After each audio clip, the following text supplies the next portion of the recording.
Hey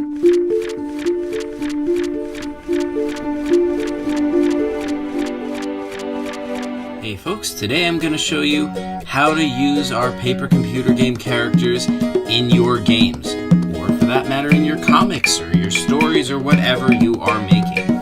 Now the first and most important point is that you can just go ahead and use our characters however you want to. We don't care. If I randomly come across a video where I see, I don't know, Ginkus in your game, I'm not going to get upset. In fact, I think that would be awesome.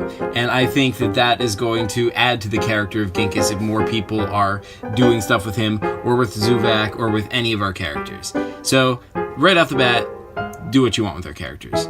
The point of this video is to show you some good ideas of how to use our characters. I mean, you can do it however you want. I mean, the whole idea is that it's your creativity, and that's what's cool about this. But I want to show you what has worked in the past. The most important thing is to make it your own. You don't want to copy exactly what we did with the character. That doesn't mean it can't be, the same character. Let's say this is a sequel to a game I've done and you're using the same character and you want to continue his story. Okay, but you still have to make it your own. You still have to, portray him in a new way that it works with your style. Some on the Fish's recent video on drawing Zuvak, that is a perfect example because he took a character, Zuvak, and he was faithful to Zuvak while making it his own version. It's believable that this is still the same guy, but it does something interesting with how he looks. It makes it really like, ooh, this isn't quite the Zuvak I knew before. And that makes you curious about what's going on with Zuvak in this story. That's also what I did. Now remember, Zuvak is not my character. Zuvak was created by Chris. Here's what Zuvak looked like in Chris's games, and then here's my Zuvak. It's consistent with the original, so it's very possible that this is the same guy, but, I've added to his look, and I've done, something new with it, and made it, adapted it to my style. And then here's Salman Ahmad's, and he took my version and did something new with that, and developed Zuvak further. And that is the kind of thing that I like to see in, using our PCG characters. You should also try to do something new with the character's story, like show us something about Zuvak that we didn't know before, or show us him in a new situation. First of all, you should first think about whether the character makes sense with your story. One super simple example of this is, you're telling a fantasy story and you're going to bring Tutorialbot in it. Well, does that make sense? He's a robot in a fantasy setting. That's a little weird. But, I don't want to limit it like that because sometimes your point is that there's a robot in a fantasy setting that can be interesting. The point is he has to work somehow with your story. I think it's a good idea to add the character, if he adds something to the story, if he does something interesting for your story. And not every story is right for that, but that's up for you to decide. But choose a character that's going to work with your story, whether it's because he fits with the theme, or because he doesn't fit with the theme, or because, you just think it would be interesting to see how he would react in this situation. Like, how would Tutorialbot react if he was being attacked by a dragon? I don't know, but it would be interesting to see. You should also think about what does the character bring to your story? Like, why are you adding this character? I mean, it's really easy to just add the character for no reason, just like, oh, I think Zuvak is cool, I'm just gonna put Zuvak in my game. But that might not always be the best idea. Like there have been times when, I see a character and it's like, I like that character, but it doesn't really matter that they're here in this game because they don't add anything. Like there's nothing interesting about them being in this new situation. They're just kind of there. Like, here's the easy test, right? Take that character out of the story and see if the story still works and if it's still just as interesting.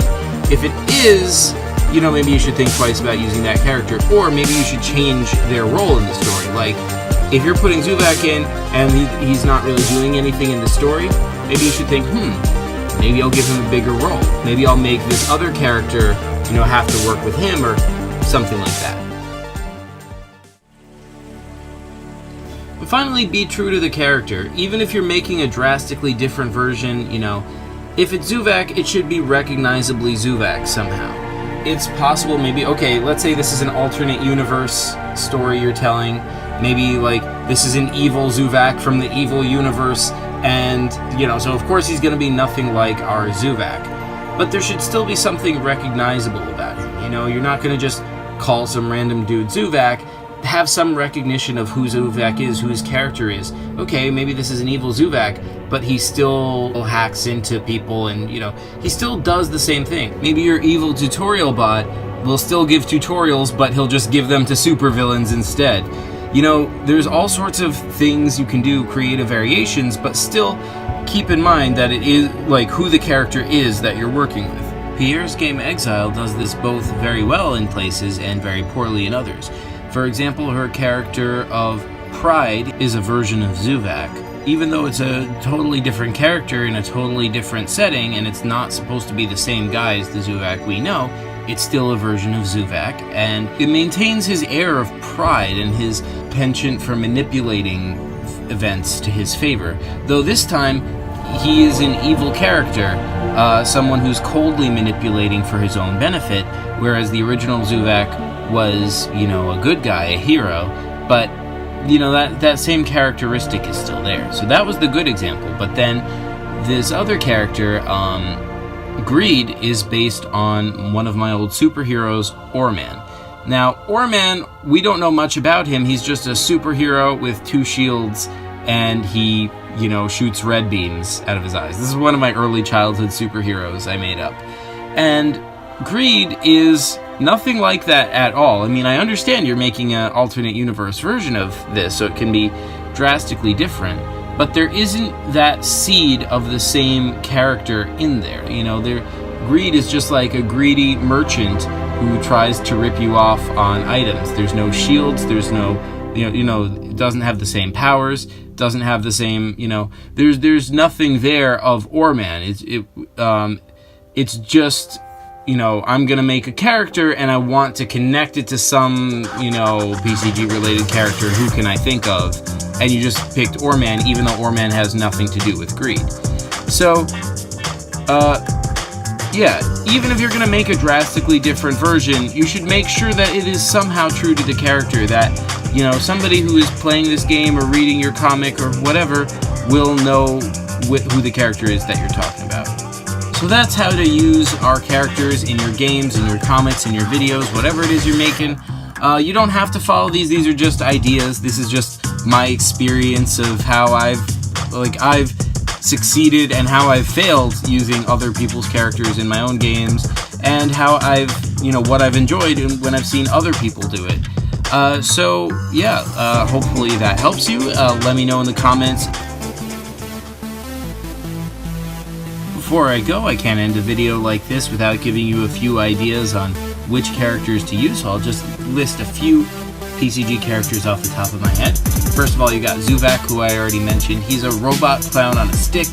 He was created by the evil company, but he had a conscience. He didn't want to work with them, and ever since then he's been Zack's kind of like his mentor, helping him defeat the company and other evil villains.